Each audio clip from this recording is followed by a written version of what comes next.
Kuya, pabili po. Ano po? Kano po itlog sa inyo? Malaki po, kuya. Itlog. Yes po, kuya. Meron. 10 pesos. 10 pesos, parang mahal naman. Ano yung laki na yun? Talaga ba? Ang alam ko pag malaki, 8 pesos lang. Ha? Bakit dun sa kabila? Ako boss, wag kang mangungumpara ng presyo, ha? Respeto mo yung tindahan. Kanya-kanyang yung presyo talaga, pero respeto mo. Kasi iba't iba din ang supplier niyan.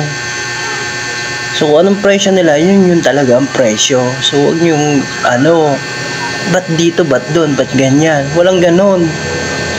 Diba? Respeto nyo yung presyo nila kasi iba't ibang supplier, iba't ibang presyo.